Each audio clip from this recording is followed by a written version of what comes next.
BTP 데모는 네트워크가 이미 구성된 상태를 가정하고 있고요. 넷1이 소스 네트워크이고 넷2가 데스티네이션 네트워크라고 보면 되고요. 릴레이는 이미 설치된 상태라고 생각하고 있습니다. 네트워크가 다 존재하고 있는 상태에서 릴레이 프로그램 자체는 셋업하는 과정에서 실행될 거고요. 순서대로 노란 번호에 적혀있는 순서대로 BMC와 BMV 그리고 BSH 토큰이 순서대로 설치가 되는 과정을 데모로 보여드릴 겁니다. 이 데모는 스크립트를 이용해서 그 과정을 생략해서 보여줄 거고요. 사실 저 스크립트 안에는 각각이 샌드 트랜잭션을 보내는 과정이랑 등등이 다 녹화되어 있어요. 일단 기본적으로 스코어를 압축을 먼저 하고요. 그리고 이제 압축된 코드들을 직접 하나씩 디플로이를 할 겁니다. 일단 제일 먼저 BMC를 디플로이하고, 그쵸? 그 다음에 이게 소스 네트워크에 하는 거죠. 그 다음에 데스티네이션 네트워크에도 똑같이 이제 BMC들이 두 개가 따로 디플레이가 됐어요. 그럼 각각의 BMC에 상대 측 네트워크에 해당하는 BMV를 또 디플레이를 합니다.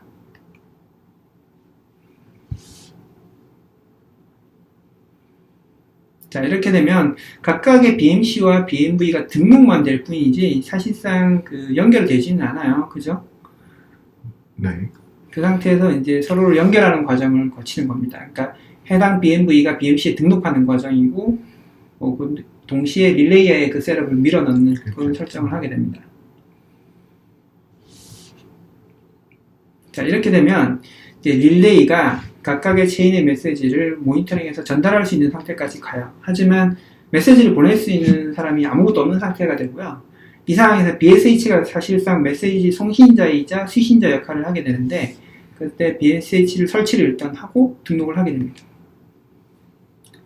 BSH를 등록을 하고, 그죠? 네, 이렇게 하면 이제 BSH가 다 등록이 된 상태가 되고요. 각각의 토큰 컨트랙들은 아직 등록 안 된 상태가 되죠. 그러니까 BSH는 토큰 BSH만 설치가 되는 건데요. 토큰 BSH는 토큰에 대한 처리만 할 수 있어요. 근데 각각의 토큰은 별도의 서비스로 존재하는 거기 때문에 그 토큰 서비스도 다시 등록을 해야만 실제로는 토큰 전송을 할 수 있게 돼요. 그래서 지금 샘플 토큰의 코드를 가져다가 이걸 설치를 하게 됩니다.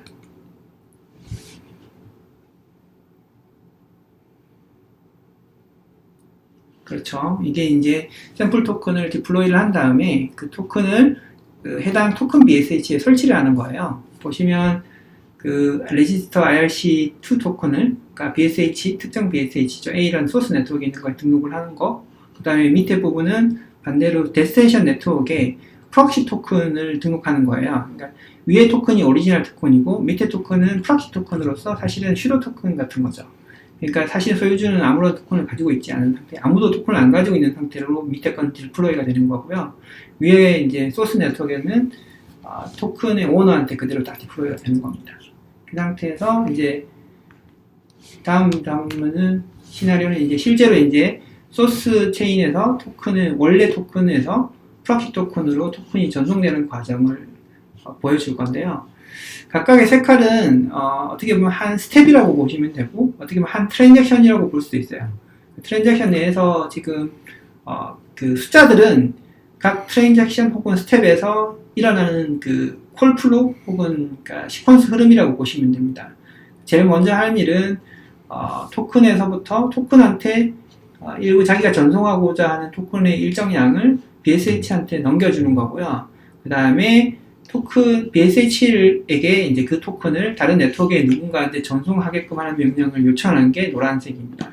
그럼 그 전송이 일어나고 나면 릴레이가 필요한 정보를 게더링한 다음에 저 하늘색의 트랜잭션을 통해서 실제로 BMV의 메시지를 검증받아서 BSH한테 실제 토큰이 전송이 되고요.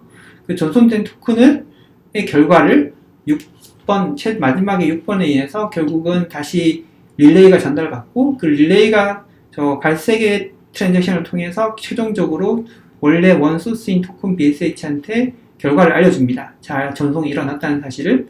그 이후에는 일반 사용자가 파란색 트랜잭션을 이용을 해서 실제 토큰 컨트랙 쪽으로 토큰을 이체받는 그런 과정이라고 볼 수 있습니다.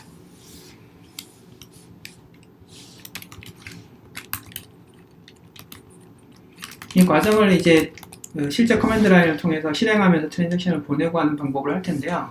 일단 현재 밸런스를 보여드리는 겁니다. 이게 지금 토큰이 지금 특정 컨트랙이고 그거의 현재 최근 밸런스예요. 그러니까 쉽게 말하면 현재 원래 토큰 소유자죠. 자기 소유자가 얼마나 갖고 있는지를 보여주는 거고 BSH에도 얼마나 들어있는지 보는 건데 BSH는 비어있죠. 아무것도 없는. 그 다음에 반대쪽 토큰에도 아무것도 없고 뭐 등등등 이런 게 표시가 되어 있는 겁니다. 일단 토큰에 있는 일부 토큰을 BSH에서 일단 넘깁니다. 그래서 토큰에 있는 걸 소유권을 토큰 전송기 BSH한테 넘기고 그 다음에 BSH한테 넘겨놓으면 상태가 이제 10을 넘겨줬죠. 그래서 0xA가 표시되어 있는 상태고 이 상태에서 이제 BSH에서 넘겨줘야 됩니다. 타겟으로 10을 넘겨주죠. 그러니까 10을 넘겨주는 명령을 실행을 한 겁니다. 그러면 이제 이건 BSH한테 그 명령을 전달하는 거고요. 보시면 트랜잭션의 2가 이게 BSH 어드레스예요. 그러고 나면 실제 이벤트 로그로 메시지가 나오게 되고 그 메시지를 결국은 릴레이가 받아서 전송을 해주게 됩니다. 그래서 밑으로 내려가 보시면 그 릴레이가 받은 걸 전송을 했습니다. 이게 이제 전송한 메시지는 트랜잭션 여기 나타나진 않는데요. 전송이 됐고 토큰이 그거는 릴레이가 처리되기 때문에 메시지는 여기 보이시지 않아요. 그리고 나서 지금 현재 그 반대쪽 데스티네이션에 있는 BSH한테 조회를 해보면 RC2 토큰이 0xA만큼 10만큼 도착을 해 있다. 뭐 이런 얘기라고 보시면 되고 실제 이제 토큰은 없죠. 토큰에는 아무것도 없는 상태. 이렇게 되는 겁니다. 그 상태에서 이제 그 BSH에 도착한 뭐 전신환 같은 거죠. 전신환을 실제 토큰 은행에 입금하는 과정이라고 보면 되고요. 그냥 꺼내는 거예요. 꺼내는 거. 그러니까 꺼내서 결국은 실제로 데스티네이션 토큰이 0xA만큼 생겼다. 그리고 BSH에는 남아있는 돈이 없다. 이렇게 하는 게 최종 대문의 끝이 될 것 같습니다.